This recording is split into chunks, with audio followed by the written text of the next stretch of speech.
Assalamualaikum, selamat pagi anak-anak kelas 3. Apa kabar kalian hari ini? Semoga kalian semua dalam keadaan sehat ya. Sebelum kita mulai, mari kita berdoa terlebih dahulu. Pada kesempatan kali ini, kita akan belajar materi bersama dengan Bu Ulfah. Tema 2, subtema 4 tentang menyusun daftar pertanyaan wawancara dan penokohan dalam dongeng, kelas 3 SD. Sebelum kita mulai, Ibu ingin bertanya dulu nih ke kalian. Anak-anak, siapa di sini yang memiliki hewan peliharaan? Ada kelinci, ayam, ikan, dan lain-lain. Bagaimana ya cara merawatnya? Mari kita simak penjelasan berikut ya. Nah, anak-anak, di sini adalah bagaimana cara-cara untuk merawat hewan peliharaan. Yang pertama adalah cara merawat kelinci. Yang pertama, beri makan dan minum secara rutin. Mandikan kelinci jika badannya kotor dengan air hangat. Yang ketiga, bersihkan kandang secara rutin 2 kali sehari. Yang kedua, ada cara merawat ayam. Yang pertama, beri makan dan minum secara rutin dan berikan vitamin dan vaksinasi jika diperlukan. Yang kedua, buatlah kandang ayam yang senyaman dan seaman mungkin. Yang ketiga, bersihkan kandang secara rutin dan semprot dengan disinfektan. Kita lanjut ya. Berikutnya adalah cara merawat ikan. Yang pertama, beri makan dan minum secara rutin. Yang kedua, bersihkan dan kuras akuarium atau kolam seminggu 2 kali. Yang ketiga, beri alat oksigen di dalam kolam atau akuarium. Siapa yang di sini memelihara ikan atau memelihara ayam? Atau ada yang memiliki kelinci di rumah? Bagaimana cara merawatnya? Sudah baik ya? Nah, anak-anak, tadi kan kita sudah belajar bagaimana cara merawat hewan-hewan peliharaan. Sekarang kita ingin membuat daftar susunan pertanyaan wawancara. Kalian masih ingat tidak apa itu wawancara? Yuk kita simak dulu yuk. Anak-anak, mari kita mengingat kembali tentang apa itu wawancara dan bagaimana cara menyusun daftar pertanyaan wawancara ya. Wawancara adalah suatu cara mengumpulkan informasi dengan mengajukan pertanyaan kepada narasumber. Dalam wawancara, terdapat narasumber dan pewawancara. Narasumber adalah orang yang memberikan informasi. Pewawancara adalah orang yang bertanya kepada narasumber dan mengumpulkan informasi. Sekarang, apa saja ya kalimat tanya yang sering digunakan dalam wawancara itu? Ada yang masih ingat? Kalau belum, kita lanjut ya. Anak-anak, sekarang kita akan belajar macam-macam kata tanya. Pertanyaan dalam wawancara umumnya menggunakan kata tanya sebagai berikut. Yang pertama ada apa? Apa digunakan untuk menanyakan hal atau peristiwa. Yang kedua adalah di mana, untuk menanyakan tempat terjadinya peristiwa. Yang ketiga ada kapan, untuk menanyakan waktu terjadinya peristiwa. Yang keempat, ada siapa, menanyakan siapa yang terlibat dalam peristiwa. Yang kelima adalah mengapa, yaitu untuk menanyakan sebab terjadinya peristiwa.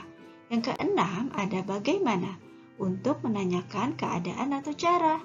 Nah, sekarang kita mau menyusun nih bagaimana menyusun daftar pertanyaan wawancara tentang merawat hewan peliharaan.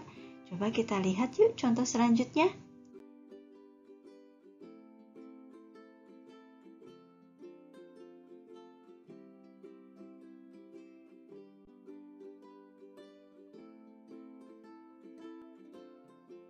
Nah, anak-anak, di sini ada contoh soalnya nih untuk membuat daftar pertanyaan untuk wawancara. Kita baca bersama ya. Dea ingin memelihara kucing. Dea ingin memelihara hewan peliharaan, yaitu kucing. Namun, Dea belum tahu cara merawat kucing. Dea menanyakan cara merawat kucing kepada ibunya saat di ruang keluarga.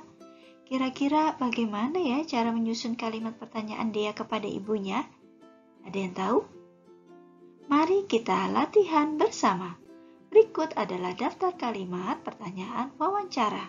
Yang pertama, apa yang harus dilakukan untuk merawat kucing? Yang kedua, di mana kita dapat membeli makanan kucing? Yang ketiga, kapan kita harus memberi makan kucing? Yang keempat, siapa yang harus membuang pasir untuk kucing? Yang kelima, mengapa kita harus menjaga kebersihan kucing? Yang keenam, bagaimana jika kucing kita sedang sakit? Nah, anak-anak, setelah ini kita akan latihan dalam wawancaranya secara langsung antara Dea dan ibunya. Kita simak kembali ya. Anak-anak, berikut adalah petikan percakapan antara Dea dengan ibunya. Kita baca bersama ya. Judulnya, Dea ingin memelihara kucing. Dea ingin memelihara hewan peliharaan, yaitu kucing. Namun, Dea belum tahu cara merawat kucing. Dea menanyakan cara merawat kucing kepada ibunya saat di ruang keluarga. Dea, Bu, Dea ingin memelihara kucing. Apakah boleh, Bu? Ibu, boleh saja. Bagus jika kamu ingin memelihara kucing. Dea, tetapi dia tidak tahu cara merawat kucing, Bu. Apa yang harus dilakukan untuk merawat kucing, Bu? Ibu, berilah makan 3 kali sehari secara rutin. Dan jangan lupa beri minum juga ya. Dea, di mana kita dapat membeli makanan kucing, Bu? Ibu, makanan kucing biasanya dijual di toko hewan peliharaan atau minimarket. Nanti ibu bantu belikan ya. Dea, baik, Bu. Kapan kita harus memberi makan kucing, Bu?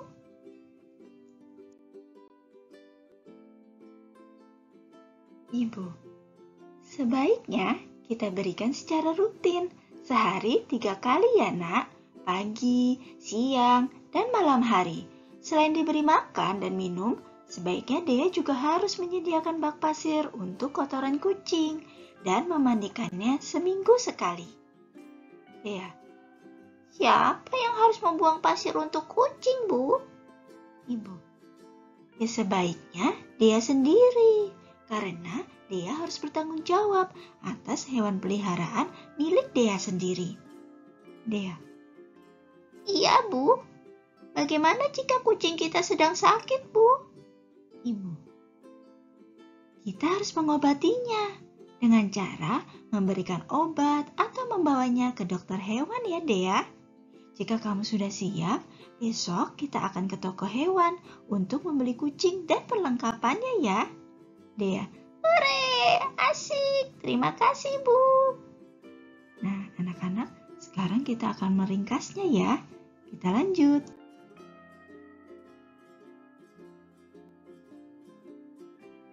Nah, anak-anak, tadi kan kita sudah belajar bagaimana menyusun daftar pertanyaan wawancara, kemudian melihat cuplikan percakapan wawancara antara Dea dengan ibunya. Sekarang kita akan belajar bagaimana cara meringkas wawancara. Nih, dilihat dulu ya dari judulnya terlebih dahulu, kemudian kita bacakan semuanya. Judulnya, Dea ingin memelihara kucing. Pada suatu hari, Dea ingin memelihara hewan peliharaan, yaitu kucing. Tetapi Dea tidak tahu cara merawat hewan kucing. Maka dari itu dia bertanya dengan ibunya di ruang keluarga. Setelah berbincang dengan ibunya, Dea diberikan kesempatan untuk merawat kucing dengan cara memberi makan 3 kali sehari. Makanan kucingnya dapat dibeli di toko hewan peliharaan ataupun minimarket dan diberi minum, menyediakan bak pasir untuk kotoran kucing, dan memandikannya seminggu sekali oleh Dea sendiri.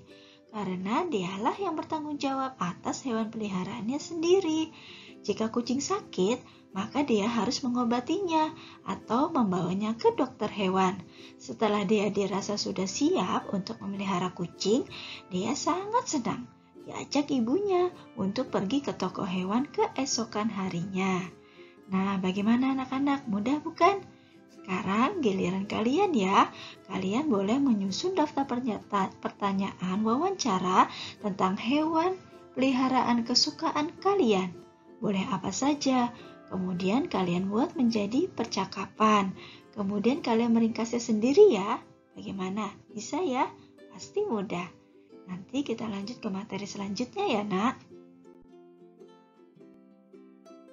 Anak-anak, kita lanjut ke materi berikutnya ya, tentang gambar berseri atau gambar bercerita dan langkah-langkah menceritakan gambar bercerita atau berseri. Kita mulai ya, dari artinya terlebih dahulu. Apa itu gambar berseri atau gambar bercerita? Gambar berseri atau gambar bercerita merupakan sejumlah gambar yang menggambarkan suasana yang sedang diceritakan dan menunjukkan adanya kesinambungan antara gambar yang satu dengan yang lainnya. Bagaimana ya langkah-langkah menceritakannya? Berikut adalah langkah-langkah menceritakan gambar bercerita atau berseri. Yang pertama, tentukan inti atau informasi dari setiap gambar. Yang kedua, tentukan hubungan dan urutan kronologis atau secara urut dari gambar-gambar yang akan digunakan. Yang ketiga, jabarkan informasi tersebut dalam kerangka karangan. Yang keempat, kembangkan kerangka karangan tersebut dengan tetap memperhatikan kronologis secara urut dan inti dari penceritaan. Bagaimana? Masih bingung? Kita lanjut saja ya ke contoh soalnya.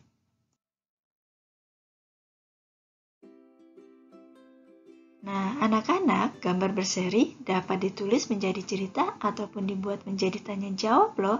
Coba kita lihat yuk contoh gambar berseri ceritanya terlebih dahulu. Ada gambar tentang kandang kelinci milik Pak Rudi dan ada Edo di situ. Berarti ceritanya tentang apa ya? Kita buat seperti ini. Pak Rudi mengajak Edo ke kandang kelinci miliknya. Kandangnya sangat luas dan kelincinya banyak sekali.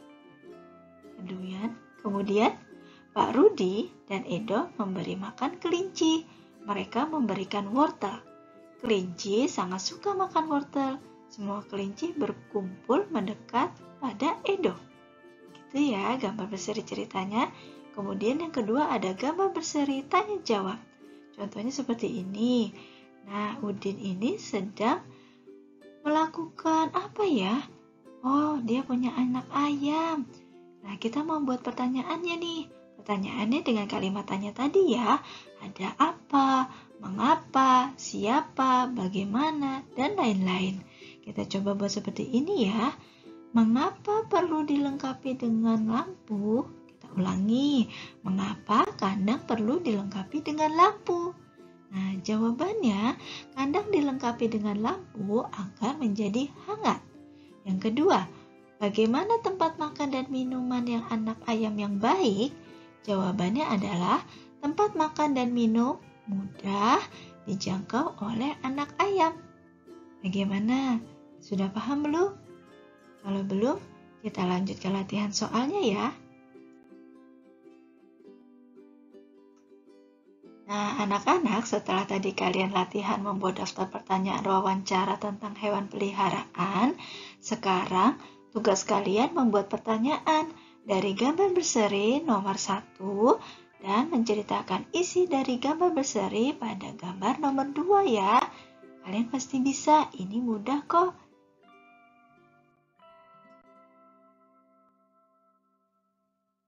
Anak-anak, kita lanjut ke materi selanjutnya ya, yaitu tentang materi penokohan dalam dongeng. Anak-anak, setelah materi sebelumnya, sekarang ayo mengingat kembali tentang dongeng. Ada yang masih ingat dongeng itu apa? Iya, dongeng adalah cerita yang tidak benar-benar terjadi. Kita dapat mengetahui tentang sifat atau watak para tokoh atau yang biasa disebut dengan penokohan dalam cerita dongeng. Bagaimana ya cara menentukan sifat para tokoh dalam dongeng? Ada yang tahu tidak? Mari kita simak baik-baik penjelasan dari Ibu ya. Lalu yang ketiga adalah watak dalam dongeng. Watak dalam dongeng dapat dibagi menjadi 3 bagian, yaitu yang pertama watak protagonis, yaitu watak yang baik dan positif, seperti pemaaf, penyabar, dan lain-lain. Yang kedua, watak antagonis, yaitu watak yang buruk dan negatif, seperti pendendam, pemarah, suka iri hati, dan lain-lain. Yang ketiga, watak tritagonis, yaitu watak yang bijak yang selalu menjadi pendamai atau jembatan jika terjadi masalah. Nah, anak-anak, untuk mengetahui bagaimana sifat atau penokohan tokoh dalam dongeng, pertama-tama kita harus baca judulnya terlebih dahulu. Kemudian kita membaca keseluruhan isi dari dongeng tersebut. Kemudian kita belajar dulu nih, apa saja ya watak dalam dongeng? Watak dalam dongeng dapat dibagi menjadi 3 bagian, yaitu yang pertama watak protagonis, yaitu watak yang baik dan positif, seperti pemaaf, penyabar, dan lain-lain. Yang kedua ada watak antagonis, yaitu watak yang buruk dan negatif, seperti pendendam, pemarah, suka iri hati, dan lain-lain. Yang ketiga ada watak tritagonis, yaitu watak yang bijak, yang selalu menjadi pendamai atau jembatan jika terjadi masalah. Bagaimana? Sudah paham belum? Kita lanjut saja yuk ke cerita si kancil dan buaya berikutnya. Dengarkan ya. Nah, anak-anak, Ibu akan membacakan cerita dongeng si kancil dan buaya. Kalian boleh ikut mendengarkan atau ikut membaca juga ya. Selamat menyaksikan. Si kancil dan buaya. Kruk-kruk-kruk. Kruk-kruk-kruk. Kruk-kruk-kruk. Terdengar suara dari perut si kancil. Si kancil pun terbangun dari tidurnya. Perutnya terasa sangat lapar setelah seharian bermain dan akhirnya tertidur di dalam hutan. Si kancil membayangkan mentimun, makanan kesukaannya. Kebun mentimun itu tumbuh subur di seberang sungai. Kancil ingin sekali memetik mentimun di kebun itu. Namun, kancil kebingungan mencari cara untuk dapat menyeberangi sungai. Sementara itu, banyak sekali buaya yang tinggal di dalam sungai. Si kancil pun berpikir dan mencari akal agar dapat menyeberangi sungai. Tiba-tiba ia berteriak memanggil para buaya. Hai, buaya! Keluarlah! Apakah kalian tidak merasa lapar? Aku dengar di seberang sungai itu ada banyak daging segar yang siap disantap. Kenapa kalian tidak ke sana? Tanya si kancil. Aku mau mengambilkan daging itu untuk kalian. Asal bantu aku menyeberangi sungai itu. Lanjut kancil. Baiklah, tetapi bagaimana kami bisa membantumu? Tanya buaya. Berbarislah kalian sampai ujung sungai itu. Biarkan aku berjalan menyeberangi sungai melalui punggung kalian. Si kancil. Si kancil terus melompat dari satu punggung buaya ke buaya lainnya. Hingga akhirnya si kancil sampai di seberang sungai dan mengucapkan terima kasih kepada buaya-buaya itu atas bantuannya. Ceritanya belum selesai. Kita lanjut ya.